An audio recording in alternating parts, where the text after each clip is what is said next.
السلام علیکم ورحمۃ اللہ وبرکاتہ. کیا حال ہے سب کا؟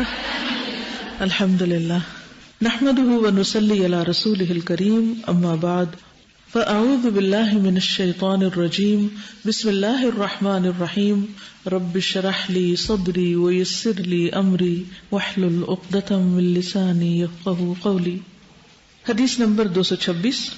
عن عائشة أنها كانت مع النبي صلى الله عليه وسلم في سفر قالت فسابقته على رجلي فلما حملت اللحم سابقته فسبقني فقال هذه بتلك السبقة. سیدہ عائشہ رضی اللہ تعالی عنہا سے روایت ہے کہ وہ ایک سفر میں نبی اکرم صلی اللہ علیہ وسلم کے ساتھ تھیں. فرماتی ہے میں نے آپ کے ساتھ دوڑ کا مقابلہ کیا تو میں آپ سے آگے نکل گئی. پھر جب میرا جسم بھاری ہو گیا تو ایک بار پھر آپ کے ساتھ دوڑ کا مقابلہ کیا. آپ مجھ سے آگے بڑھ گئے. اس پر آپ نے فرمایا یہ اس جیت کا بدلہ ہے. لفظی ترجمہ دیکھیے. عن عائشہ تھا، حضرت عائشہ سے روایت ہے، انہا کانت مع النبی صلی اللہ علیہ وسلم فی سفر، کہ وہ نبی صلی اللہ علیہ وسلم کے ساتھ ایک سفر میں تھی. قالت کہتی ہیں فسابقتہ، کہ میں نے آپ کے ساتھ دوڑ کا مقابلہ کیا. سباق دوڑ کو کہتے ہیں، سبقت لے جانا، آگے بڑھنا. فسبقتہ، تو میں آپ سے سبقت لے گئی، دوڑ میں آگے نکل گئی. علی رجلی، اپنے پاؤں پر، یعنی پاؤں پہ دوڑی. فلما حملت اللحم، پھر جب میں نے گوشت اٹھا لیا یعنی جسم بھاری ہو گیا. سبقتہ، تو میں نے پھر مقابلہ کیا. فسبقنی، تو آپ مجھ سے آگے نکل گئے. فقال، تو آپ نے فرمایا ہذہ، یہ بتل کا، اس کا بدلہ ہے، السبقتی، دوڑ کا. اس سے کیا بات پتہ چلتی ہے کہ نبی صلی اللہ علیہ وسلم اللہ سبحانہ وتعالی کے خاص پیغمبر تھے، انسانوں میں سب سے معزز ہیں، بہت بڑے بلند مقام پر فائز ہیں. اللہ تعالیٰ نے آپ کا ذکر بلند کیا. ساری شان کے باوجود آپ ایک انسان بھی ہیں. باقی چیزیں سب انسان پلس ہیں، لیکن آپ انسان ہیں، اور انسانوں کے لیے ایک رہنما ہے، نمونہ ہے، اور بہترین نمونہ ہے. اور پھر ہر اعتبار سے ایک نمونہ ہے. ایک شوہر کے اعتبار سے بھی، کہ ایک دیندار ریلیجس مائنڈڈ شوہر کو کیسا ہونا چاہیے. عام طور پر ہم جب دین کی طرف آ جاتے ہیں تو ہم بہت ان نیچرل بھی ہونے لگتے ہیں. وہ چیزیں جن کو شریعت نے حرام نہیں قرار دیا، جن سے منع نہیں کیا، ان کو ہم اپنے اوپر حرام کر لیتے ہیں، اور یوں سمجھتے ہیں کہ بہت متقی پرہیزگار ہو گئے. تب کھیل کود، دوڑ، اور پھر یہ کہ بیوی کے ساتھ دوڑ کا مقابلہ، یہ عین دین ہے. یہ دین سے باہر کی چیزیں نہیں ہیں. دین سے باہر کیا ہے؟ ہر وہ کام جو اللہ تعالیٰ کو ناراض کرے. تو شوہر بیوی کا ایک دوسرے سے ہیلدی کمپٹیشن کسی بھی فیلڈ میں، چاہے وہ علی رجلیہ ہو یا پھر کسی اور مقام پر ہو، اس میں کوئی حرج نہیں، کیونکہ اللہ تعالیٰ نے دونوں کو ہی الگ الگ نیکیاں کمانے کا موقع دے رکھا ہے. اور اس میں سے اگر ایک دوسرے کے مقابلے میں دوڑ میں آگے ہو تو اس میں دوسرے کے لیے کوئی عیب کی بات نہیں ہے. کبھی ایک شخص آگے نکل جاتا ہے، کبھی دوسرا آگے نکل جاتا ہے. تو جب دوڑ میں کوئی آگے نکل جائے تو اس پر نہ تو ناراض ہونا چاہیے اور نہ ہی رونا دھونا مچا دینا چاہیے، بالکل بچوں کی طرح. جب بھی اسکول کے کمپٹیشن ہوتے ہیں، جب اسپیچ کمپٹیشن تھا اور پوئمز کا، پوئٹری کا، اس کے بعد بھی جن بچوں کو انعام نہیں ملا انہوں نے خوب رونا دھونا کیا. ابھی پچھلے ہفتے ریسیٹیشن کا کمپٹیشن تھا، تلاوت کا، حسن قرات کا. میں نے پوچھا اس دفعہ تو نہیں کوئی رونا دھونا تھا؟ کہتے نہیں، بہت تھا. جن بچوں کو نہیں انعام ملا کچھ بہت رو رہے تھے. تو میں نے کہا بچے ہیں نا، اس لیے انہیں رونا ہے. آپ جتنا مرضی ان کو سمجھا لیں لیکن ان کو رونا ہے، کیونکہ ان کی عمر ہے، ابھی ان کو وہ بات سمجھ نہیں آ سکتی. وہ ہار کو اینڈ آف دا ورلڈ سمجھتے ہیں اور سمجھتے ہیں سب کچھ ہی لٹ گیا، سب ختم ہو گیا، تو اس لیے وہ روتے ہیں. کچھ لوگ بڑے ہو کر بھی بچے ہی رہتے ہیں. ان کو اس بات سے قطعاً خوشی نہیں ہوتی کہ دوسرا آگے نکل جائے. اگر کوئی اور آگے نکل جائے تو اس میں نقصان کی کیا بات ہے؟ ہمارا کیا نقصان ہے؟ ہمیں یہ دیکھنا چاہیے کہ ہم کس چیز میں آگے نکل سکتے ہیں. اور جیسے پہلے بھی میں نے عرض کیا کہ انسانوں کی کمپنی کو، انسانوں کے ساتھ کو غنیمت جانیے. بہت جلد سب سے جدا ہو جانا ہے، پھر آپ اکیلے رہ لیجیے گا، کیونکہ دوسروں کے ساتھ رہنے میں مشکلات ہوتی ہیں، ایک دوسرے کو برداشت کرنا پڑتا ہے، لیکن اس کے ساتھ ساتھ خوشی بھی ہوتی. انسان انس سے نکلا ہے، یعنی ایک دوسرے کے ساتھ ہی انس ہوتا ہے. انسان کی طبیعت میں ہے، اس کی فطرت میں ہے کہ وہ سوشلائز کرے. دوسروں کے ساتھ مل جل کر رہیں. لیکن جب ملے گا، جب برتن ٹکرائیں گے، مشکلات ہوں گی، کبھی کوئی آگے نکل جائے گا ہم سے، کبھی ہم کسی سے آگے نکل جائیں گے. تو دونوں طریقے سیکھنے پڑیں کہ اگر ہم کسی سے آگے نکلیں تو ہمارا رویہ کیا ہونا چاہیے، یہ بھی سیکھنے کی چیز ہے. اور اگر کوئی ہم سے آگے نکلے تو اس وقت ہمیں کیا کرنا چاہیے، جب ہم آگے نکلیں تو کیا سوچنا چاہیے، کیسے بہیو کرنا چاہیے. اگر آپ کسی مقابلے میں جیت گئے ہیں تو کیسے بہیو کریں گے؟ ھذا من فضل ربی، اس میں میرا کوئی کمال نہیں، اللہ نے اسباب مہیا کر دیے اور میں آگے نکل گیا. اور اگر پیچھے رہ جائیں تو بھی اللہ کا شکر ادا کیا کریں کہ اللہ تعالیٰ نے اس میں پیچھے رکھ کر مجھے سیکھنے کا موقع دیا.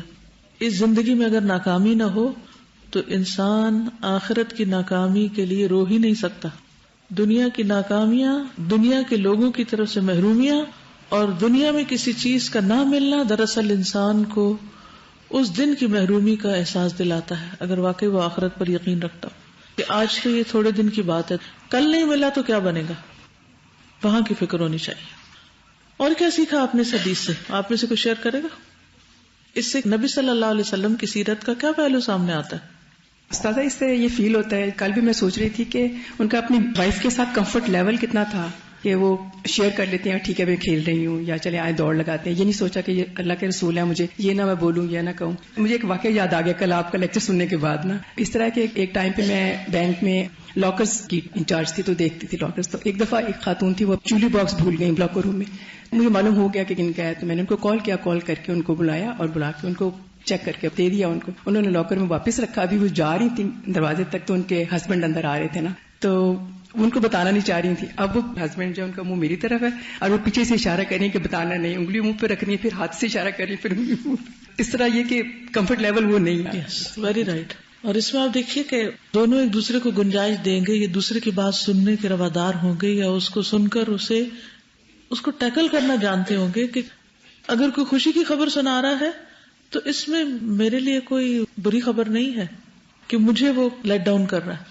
یعنی بازو کا تو نہیں کیونکہ ایک اچیور ہوتا ہے، کبھی دوسرا ہوتا ہے. اور اگر کوئی بری خبر سنا رہا ہے تو وہ میرے لیے کوئی برڈن نہیں ہے، کیونکہ یہ دونوں کا ساتھ ہے نا زندگی میں، اور ساتھ اسی طرح نبھایا جاتا ہے کہ خوشی میں بھی شریک ہو انسان اور دوسرے کی تکلیف میں بھی شریک ہو. لیکن ہر کوئی یہ جانتا نہیں ہوتا، اور اکثریت لوگوں کی دوسروں کی خوشی میں شریک ہونا نہیں جانتی. جو ہی خبر ملتی ہے کسی کی خوشی کی تو لوگ کیا کرتے ہیں، اس پر فوراً ان کو اپنے غم دکھ یاد آنے لگتے ہیں، اپنی محرومیاں یاد آنے لگتی ہیں، حسد ہونے لگتا ہے کہ اس کو کیوں مل گیا. یاد آ رہا ہے کہ جیسے گاؤں وغیرہ میں شادیاں ہوتی نا، جب شادی کے لیے بلاتے ہیں تو وہ رشتہ دار جو ہیں وہ اکثر ناراض ہوتے، پھر ان کو منانے جاتے ہیں، پھر وہ خوش ہوتے ہیں، پھر آتے ہیں. اور اگر ایک کا بلاوا دوسرے سے پہلے آ گیا، اچھا اس کو تو بلا لیا اور مجھے نہیں بلایا، اس پہ ناراض ہو کے بیٹھ جائیں گے. تو یہ بھی ایک آرٹ ہے، اس کو بھی سیکھیے. یہ کمفرٹ لیول تبھی ڈیولپ ہوتا ہے کہ جب آپ ایک دوسرے کی خوشی پہ خوش ہونا اور دوسرے کے غم پر واقعی غمگین ہونا جانے. کے تعلقات کے اعتبار سے ہے تو ایسے فیل ہوتا ہے کہ لائف جس کو ہم بالکل بلیک اینڈ وائٹ بنا دیتے ہیں خاص طور پہ دین میں آنے کے بعد، تو یہ تو فل آف کلرز ہے. اور دوسری چیز یہ کہ یہ جو ہار جیت کی بات ہے خاص طور پہ میاں بیوی میں، تو میں نے تو یہ دیکھا ہے کہ اگر آپ اپنی ہار کو میاں بیوی کے درمیان میں بڑے معاملات ہوتے ہیں خوشی سے تسلیم کر لیں تو پھر ایک وقت آتا ہے کہ وہی ہسبینڈ جو ہے وہ اپنی ہار کو خوشی سے تسلیم کر لیتا ہے اور صحت مند مقابلہ ہوتا ہے. اور پھر یہ محسوس کرایا جائے نا کہ آپ کی ہار میری ہار ہے اور آپ کی جیت میری جیت ہے، اور میری جیت آپ کی جیت ہے اور میری ہار آپ کی ہار ہے. یہی تو پھر تعلق ہوتا ہے، وہ اس میں الگ الگ تھوڑی ہوتا ہے.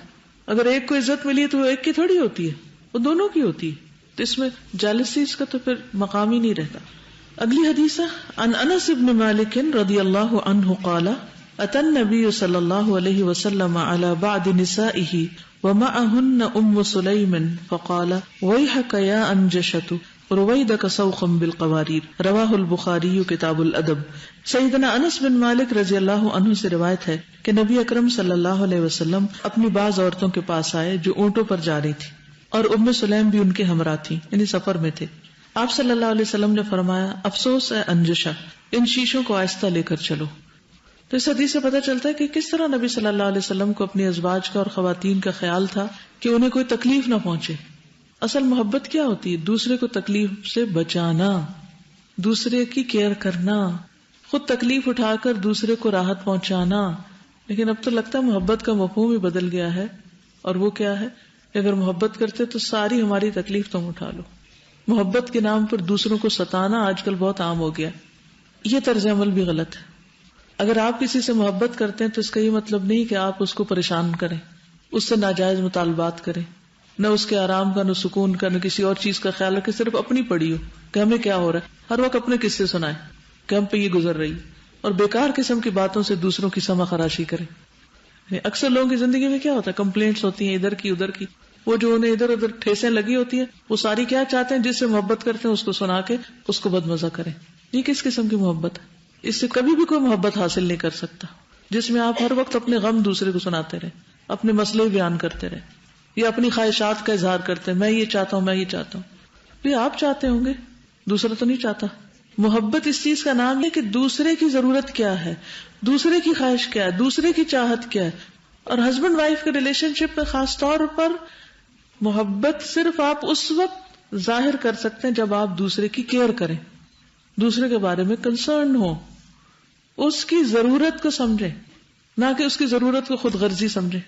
مثلا ہسبینڈ اگر اپنی وائف سے کچھ چاہتا ہے اور وائف کہے کہ یہ بہت خود غرض ہے، اب بیوی کو اگر بھوک لگی ہے اور شوہر کہے کہ بڑی خود غرض ہے، اس کو بھوک کیوں لگی، اور شوہر کی بھوک کچھ اور ہو سکتی، تو بیوی اس کو اگر نیگیٹو میننگ میں لیتی ہے تو کبھی محبت قائم نہیں رہ سکتی.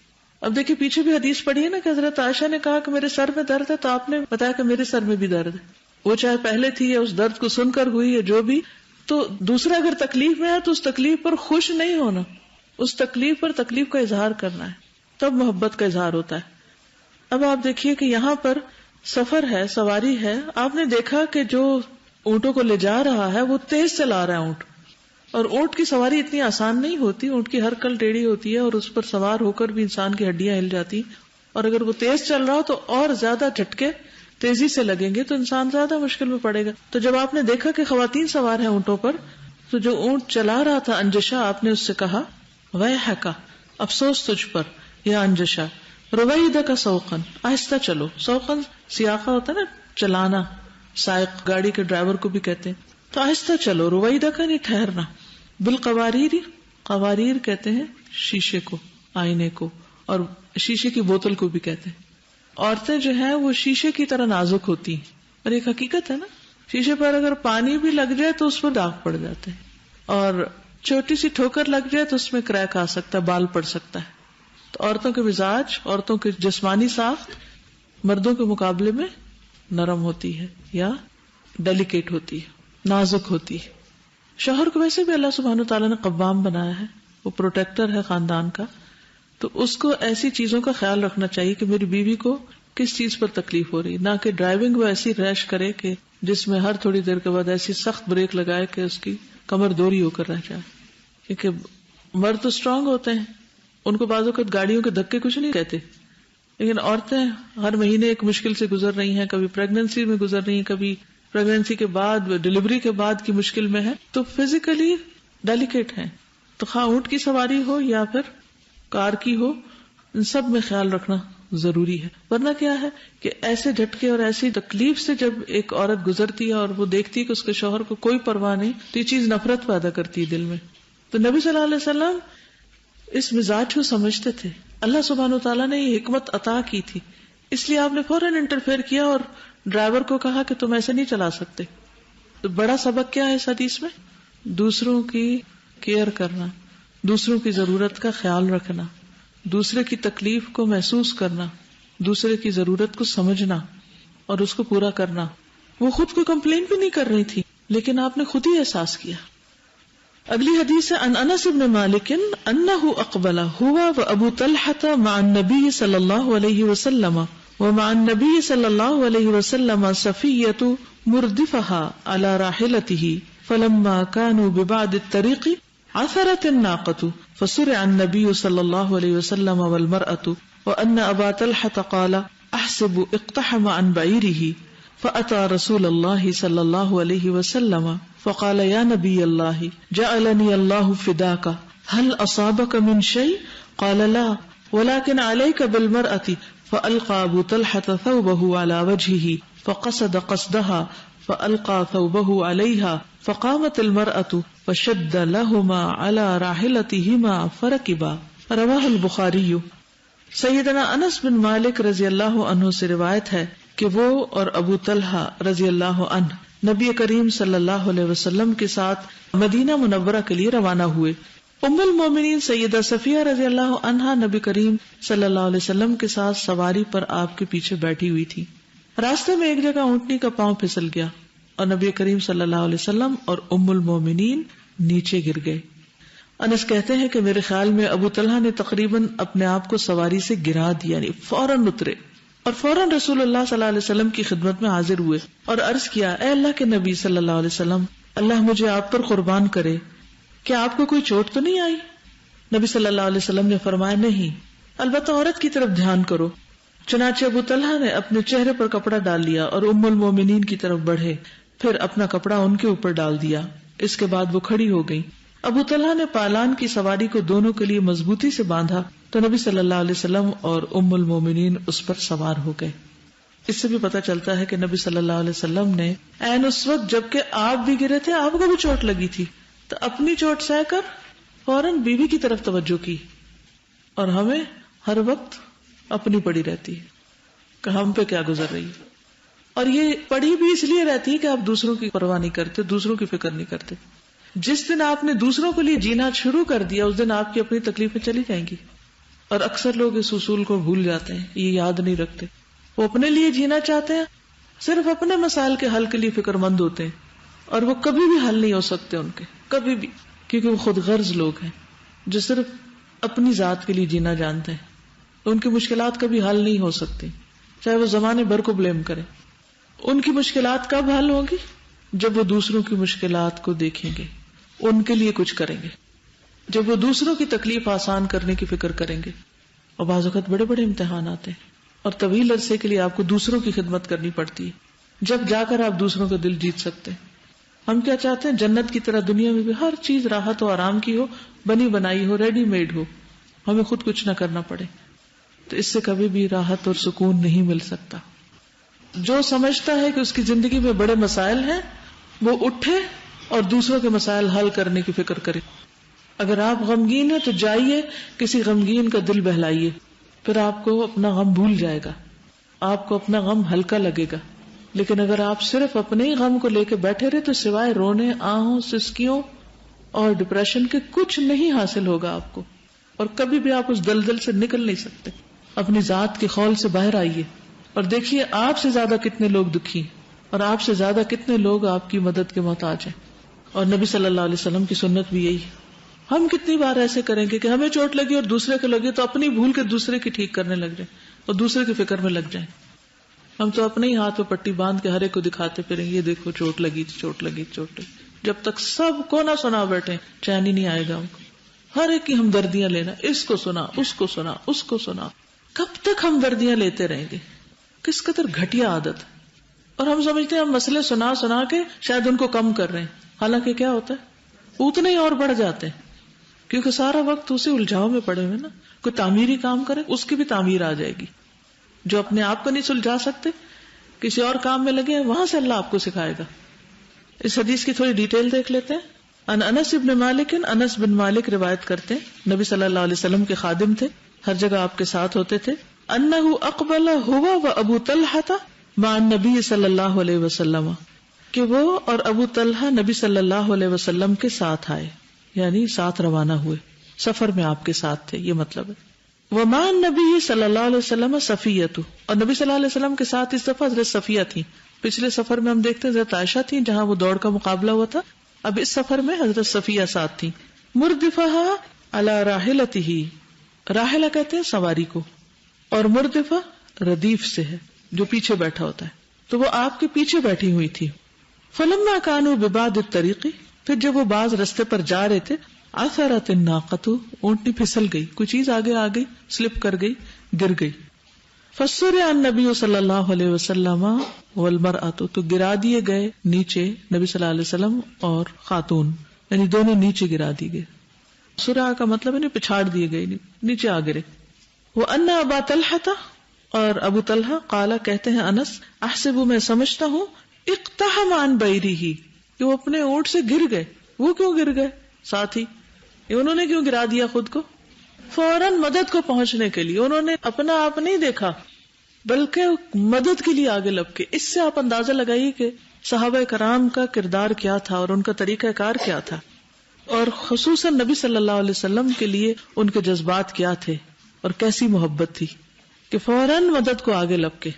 یہ نہیں سوچا اچھا جاؤں کہ نہ جاؤں, جاؤں گا تو کیا ہوگا, نہ جاؤں تو کیا ہوگا.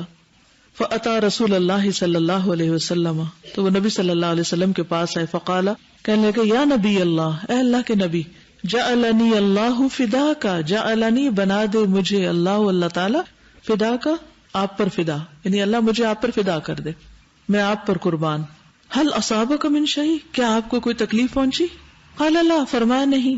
ولکن علیک بالمرأۃ, لیکن آپ خاتون کو دیکھی, مجھے چھوڑیے خاتون کی طرف جائیے. ایک طرح سے اجازت بھی لے لی. فألقى ابو طلحة ثوبه على وجهه, تو ابو طلحہ نے اپنا کپڑا اپنے چہرے پہ ڈالی, قریب جانا تھا نا اب خاتون کے. فقصد قصدها, تو ان کا ارادہ کیا.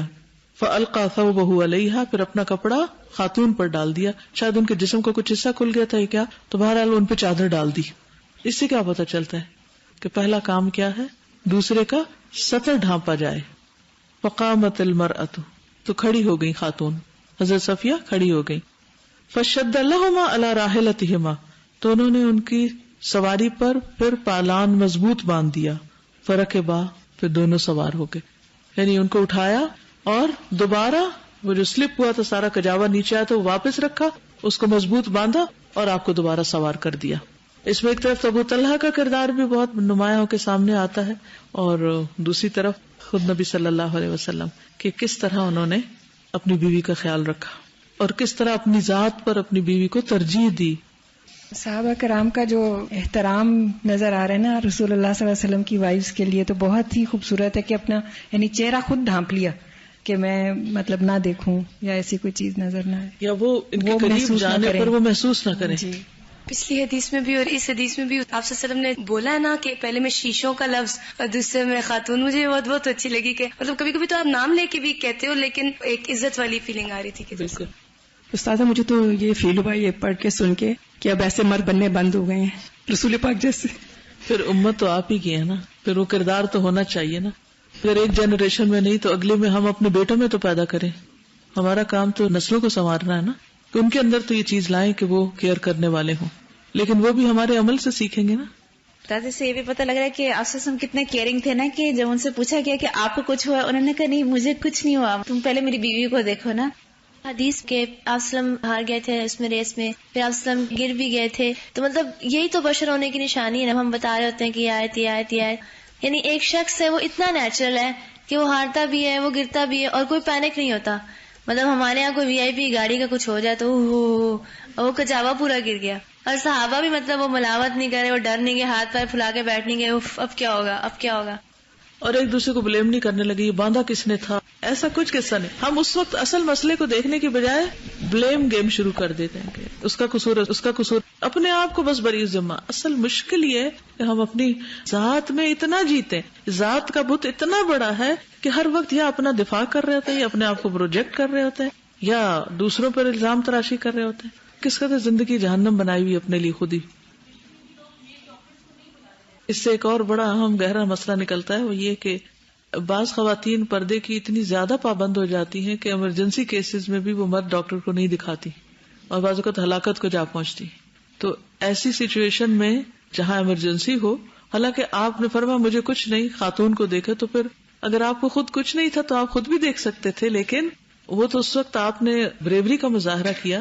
ابو طلحہ نے آگے بڑھ کر دیکھا تو آپ نے ان کو اجازت دی, اور اس سے یہ پتہ چلتا ہے کہ بوقت ضرورت کوئی بھی مرد ہیلپ کو آگے بڑھ سکتا ہے.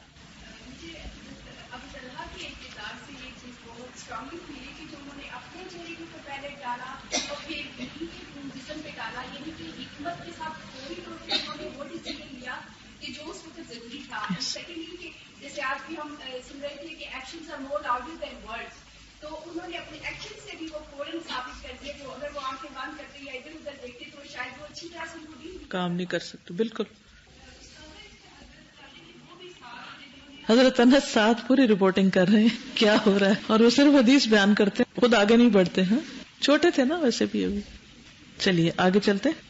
عن عائشہ رضی اللہ عنہا قالت قال لي رسول الله صلى الله عليه وسلم إني لأعلم إذا كنت عني راضية وإذا كنت علي غضبا. قالت فقلت من أين تعرف ذلك؟ فقال أما إذا كنت عني راضية فإنك تقولين لا ورب محمد وإذا كنت علي غضبا قلت لا ورب إبراهيم. قالت قلت أجل والله يا رسول الله ما أهجر إلا اسمك. رواه البخاری کتاب النکاح. سیدہ عائشہ رضی اللہ عنہا سے روایت ہے کہ رسول اللہ صلی اللہ علیہ وسلم نے مجھ سے فرمایا میں جان لیتا ہوں جب تم مجھ سے خوش ہوتی ہو اور جب تم مجھ سے ناراض ہوتی ہو. میں نے پوچھا آپ کیسے جان لیتے ہیں؟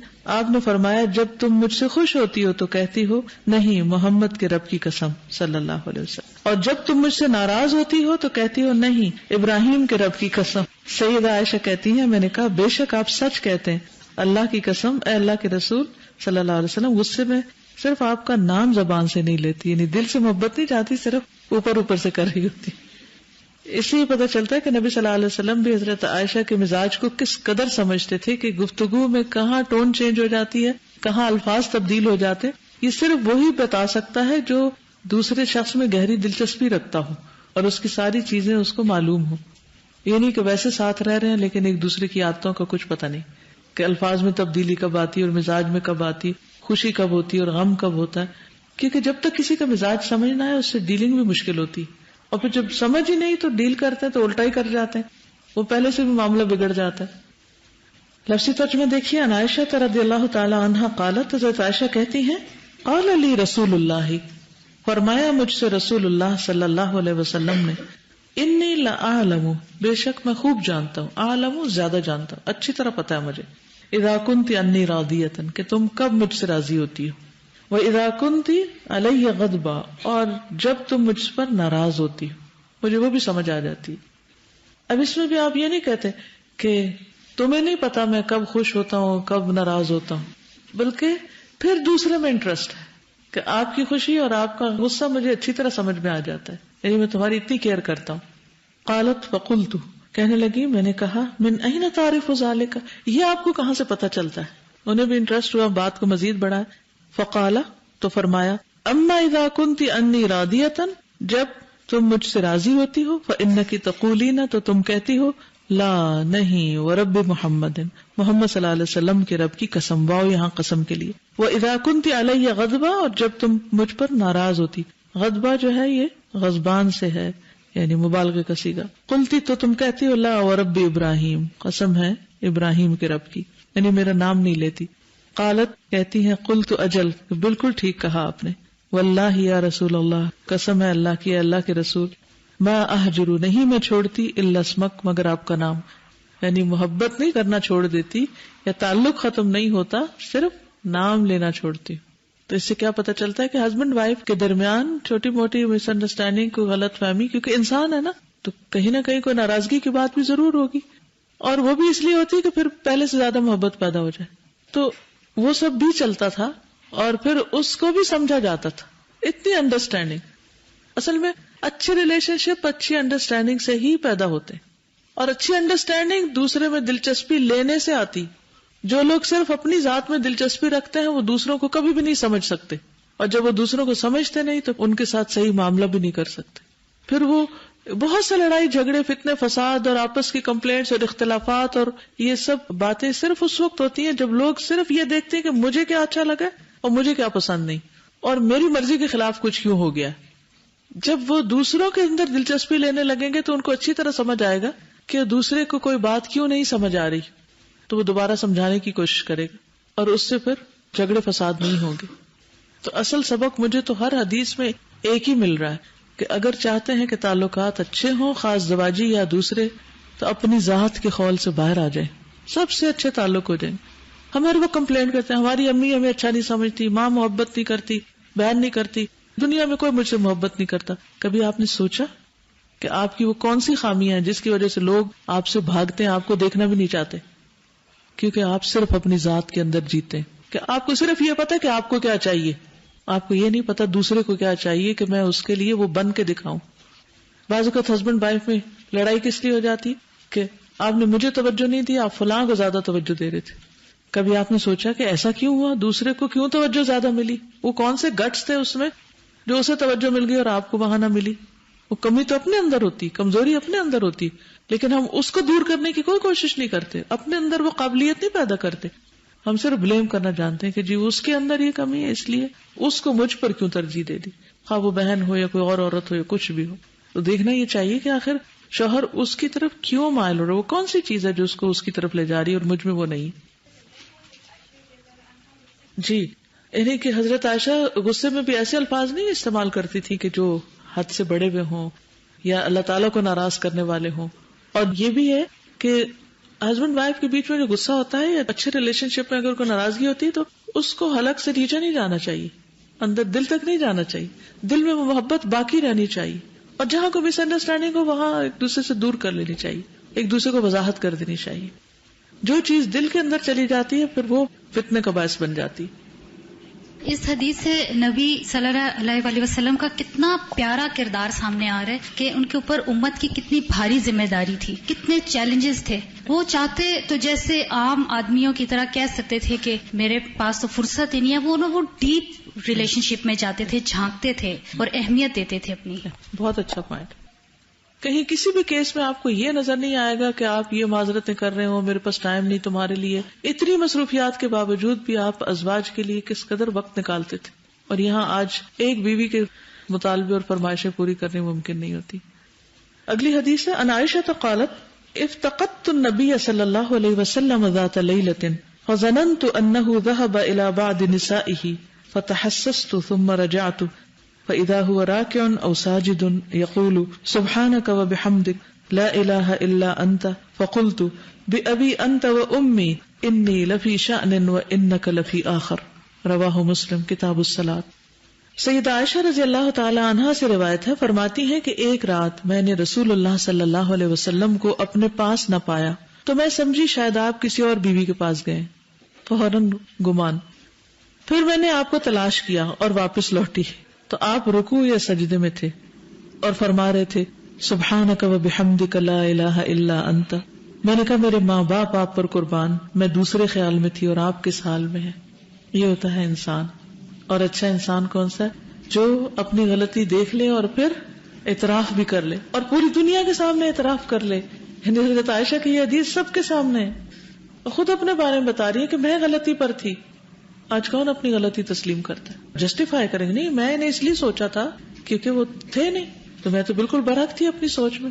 یہ نہیں دیکھیں گے کہ اس کے بعد کیا ہوا. لفظی ترجمہ دیکھیے. عن عائشہ تھا، حضرت عائشہ سے روایت ہے، قالت کہتی ہیں افتقدت النبی صلی اللہ علیہ وسلم ذات لیلۃ. افتقدت گم پایا میں نے النبی نبی صلی اللہ علیہ وسلم کو ذات لیلۃ ایک رات. فظننت میں نے گمان کیا انہ ذهب الى بعض نسائه کہ آپ شاید اپنی کسی اور بیوی کی طرف چلے گئے. فتحسست تو میں نے تلاش کیا، آتا نا سورۃ یوسف میں فتحسست ثم رجعت، پھر میں واپس آ گئی، مجھے نہیں ملے. فاذا هو راکع او ساجد دیکھا تو آپ رکوع سجدے میں ہیں.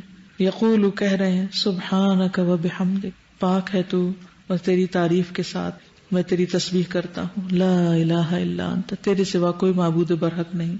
فقلت تو میں اپنے آپ سے کہنے لگی بے ابی انت و امی، میرے ماں باپ آپ پر قربان. انی لفی شأن، میں ایک حالت میں، و انک لفی آخر، یعنی میں آپ کے بارے میں کیا سوچ رہی ہوں اور آپ کسی اور ہی حال میں ہیں. تو جب بھی کبھی شوہر کے بارے میں بدگمانی آئے، شوہر کو بیوی کے بارے میں، تو ضرور بینیفٹ آف ڈاؤٹ دے. یہ نہیں کہ وہ جو بدگمانی آئی پہلے اس کو خود ہی سوچ لیا، پھر اس کو یقین کا درجہ دے دیا اور پھر اس کے مطابق دوسرے سے وضاحتیں لینی شروع کر دی. اس سے جھگڑے پیدا ہوتے ہیں. تصویر کے دونوں رخ دیکھ کر، کسی بھی معاملے کا دوسرا پہلو دیکھ کر پھر فیصلہ کرنا چاہیے. بعض اوقات ہم دوسرے سے پوچھنے کی زحمت گوارا نہیں کرتے. بہت بڑی مشکل یہ ہوتی ہے کہ ہمیں اگر کسی کے بارے میں کوئی بدگمانی ہو گئی تو ہم اس کو اپنے دل میں رکھیں گے، پھر اس کو پکا کرتے چلے جائیں گے، پھر اپنے معاملات اس کے مطابق کریں گے اور دوسرے سے نہیں پوچھیں گے کہ ایسا کیوں ہوا. ایک چھوٹی سی مثال، میرے واش روم میں ایک ٹاول رکھا ہوا تھا چھوٹا سا، تو وہ مجھے نہیں ملا. اچھا، اس ٹاول کے نیچے ہی ایک بن رکھا ہوا تھا، تو میرے ذہن میں خیال آیا کہ وہ بن میں گرا ہوگا اور بن کے ساتھ ہی وہ باہر پھینک دیا گیا ہوگا. تو میں نے متعلقہ شخص سے پوچھا یہاں ٹاول تھا، وہ کہاں گیا؟ اس کا مجھے نہیں پتا. میں نے کہا اس بن میں ہوگا اور وہ باہر پھینک گیا. نہیں ایسا کچھ نہیں ہوا. تو میں نے سوچا اگر ایسا بھی نہیں ہوا اور ایسا بھی نہیں تو وہ کہاں گیا؟ میں نے بن کو ہٹا کے پیچھے دیکھا تو وہاں گرا ہوا تھا. تو میں نے اپنے آپ کو ملامت کی کہ میں نے یہ سوچا بھی کیوں کہ دوسرے نے کیئر لیسنس کی ہے اور بن کے ساتھ اس کو باہر پھینک دیا گیا. لیکن پہلا خیال تو ہمارا یہی ہوتا نا, ہم دوسرے کو غلط ثابت کر رہے ہوتے ہیں. لیکن جب دوسرا اپنی صفائی دیتا ہے تو پھر ہم اس کو ماننے کی بجائے بعض اوقات اصرار کرتے نہیں تم ہی غلط ہو, اور اگر وہ نہ مانے تو زبردستی منوانا چاہتے اور لڑائی کر کے بات ختم کر دیتے. تو جب دوسرا اپنی صفائی پیش کر دے تو پھر معاملے کا ایک تیسرا رخ بھی دیکھا جائے, یعنی اپنی سوچ اور دوسرے کی سوچ کے بعد ایک اور بھی تو کوئی آپشن ہو سکتی کہ وہ چیز کہاں ہوگی.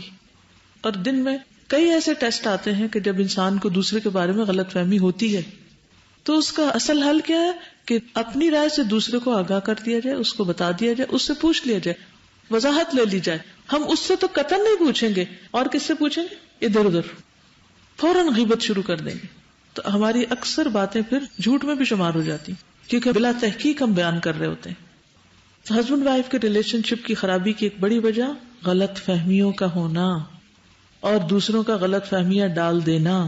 یعنی کبھی کوئی رشتہ دار غلط فہمی ڈال دیتا ہے, اس سے کیا ہوتا ہے کہ وہ شوہر کے کان بھرے ہوئے ہوتے ہیں تو وہ غضبناک ہوتا ہے. اب اس کے غضب سے ہم بھی غضبناک ہو جاتے. اس کی بجائے کیا کرنا چاہیے کہ دوسرے کو کمفرٹ لیول وہ دیں کہ آپ مجھ سے جو پوچھنا چاہیں پوچھ لیں, آپ کے ذہن میں جتنے سوال ہیں آپ جان لیں, معلوم کر لیں.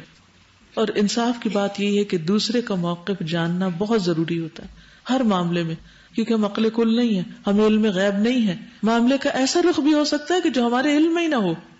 اس لیے اچھے تعلقات کے لیے اچھا گمان شرط ہے, لازم ہے, اور بدگمانی سارے فساد کو جنم دیتی.